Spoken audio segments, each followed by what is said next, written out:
বিটিআৰৰ প্ৰতিখন জিলাত ভাৰতীয় জনতা পাৰ্টিয়ে কাৰ্যকৰ্তা সন্মিলনৰ আয়োজন কৰিছে আৰু কাইলৈ মাননীয় মুখ্যমন্ত্ৰী ডক্টৰ হিমন্ত বিশ্ব শৰ্মা ডাঙৰীয়াৰ গৰিমাময় উপস্থিতিত কাইলৈ আমাৰ এই জালাহতেই আমাৰ বাস্কা জিলাৰ প্ৰতিটো বুথৰ পৰা আত্মীয় কাৰ্যকৰ্তাসকলৰ উপস্থিতিত এই সন্মিলন আমি আয়োজন কৰিছোঁ।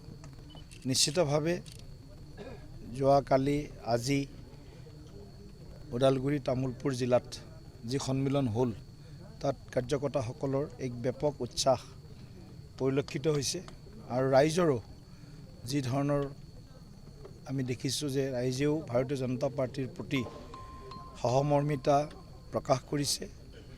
আজিও প্ৰায় ৬০টাতকৈ অধিক সংগঠনে মাননীয় মুখ্যমন্ত্ৰী ডাঙৰীয়াক তেখেতসকলৰ বিভিন্ন সমস্যা আবেদন নিবেদন কৰিছে। কালি ওদালগুৰিতো তেনেকুৱা হৈছে। নিশ্চয় কাইলৈ আমাৰ বাক্সা জিলাৰো সন্মিলনখনৰ আমাৰ কাৰ্যকৰ্তাসকলৰ উৎসাহ উদ্দীপনা নিশ্চয় বহুত থাকিব আৰু আজিয়েই তাৰ এটা উমান আমি পাইছোঁ। আজি আমি যে ইয়াত আহিছোঁ এটা প্ৰস্তুতি কেনেকুৱা চলিছে আৰু খুব শৃংখলাবদ্ধভাৱে আৰু এটা উৎসাহৰ বাতাবৰণৰ মাজত আমি যাতে আগন্তুক সময়ত বিটিআৰত বসবাস কৰা ৩৫ লক্ষ বিটিআৰবাসীক সুশাসন প্ৰদান কৰিব পাৰোঁ। বিটিআৰত স্থায়ী শান্তি যাতে আমি প্ৰতিষ্ঠা কৰাৰ লগতে শক্তিশালী কৰিব পাৰোঁ আৰু অসমৰ ভিতৰতে আমাৰ ৬ষ্ঠ অনুসূচীৰ এই বিটিআৰখনত যাতে আমি এক অগ্ৰণী অঞ্চল হিচাপে গঢ়ি তুলিব পাৰোঁ, সেই লক্ষ্য সন্মুখত ৰাখি মাননীয় মুখ্যমন্ত্ৰী ডাঙৰীয়াক আদৰণি জনাবৰ বাবে বাক্সাৰ উৎসাহী কাৰ্যকৰ্তাসকল অধীৰ আগ্ৰহেৰে বাট চাই আছে। এক প্ৰকাৰৰ নিৰ্বাচনী কুচকাৱাজ আৰম্ভ কৰিছে নেকি? নিশ্চিতভাৱে এয়া নিৰ্বাচনী কুচকাৱাজে। নিৰ্বাচনী কুচকাৱাজৰ কাৰণে আমাৰ হাতত সময় কমেই আছে, বেছি সময় নাই। কাৰণ ছেপ্টেম্বৰ মাহত যদি নিৰ্বাচন হয় দুৰ্গা পূজাৰ আগে আগে, তেতিয়ালৈকে আমাৰ হাতত মাত্ৰ কাম কৰাৰ কাৰণে দুমাহ বা অলপমান বেছি দিন থাকিব। গতিকে আমি এনেও নিৰ্বাচন কেৱল আহিলেই প্ৰস্তুতি চলাওঁ এনেকুৱা নহয়।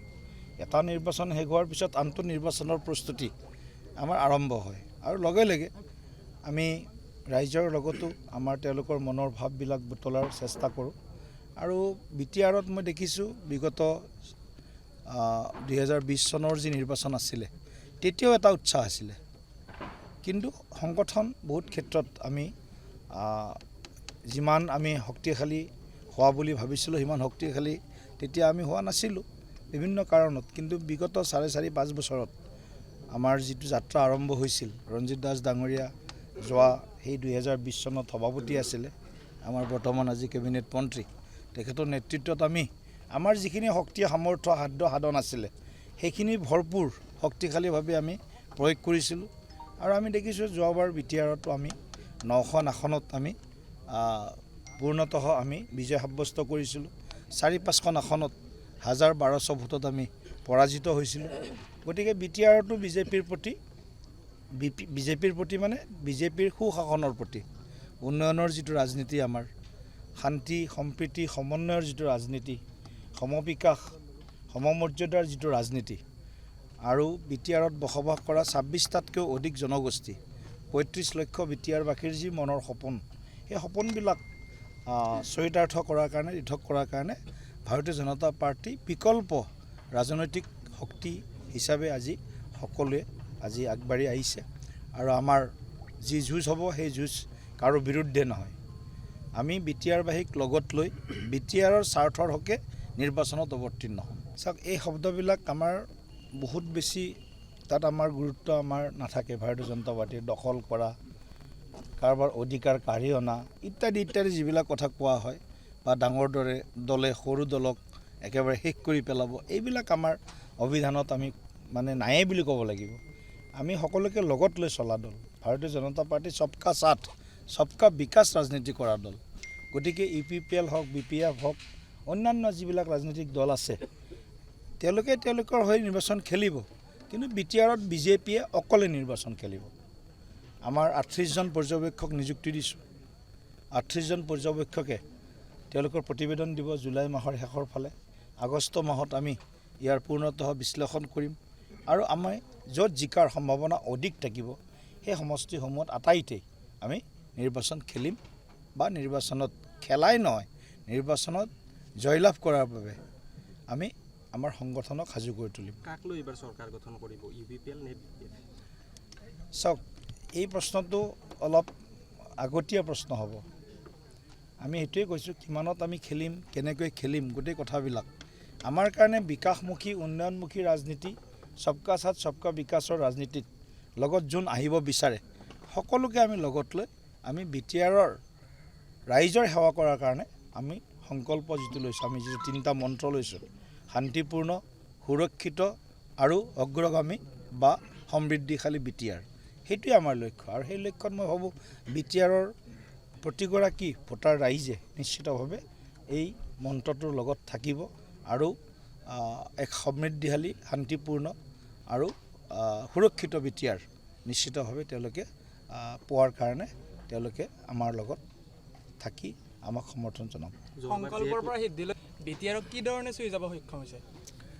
চাওক, এতিয়ালৈকে গোটেই কথাখিনি আপোনালোক বাৰে বাৰে এইখিনি কথাই কৈ থাকিব লাগিব যে আমাৰ নিৰ্বাচনৰ চূড়ান্ত সিদ্ধান্ত আমি আগষ্ট মধ্যভাগত ল'ম গোটেই কথাখিনি, কিন্তু আমি প্ৰতিটো বুথত সংগঠন শক্তিশালী কৰিব লাগে, প্ৰতিটো স্তৰত সংগঠন শক্তিশালী কৰিব লাগে।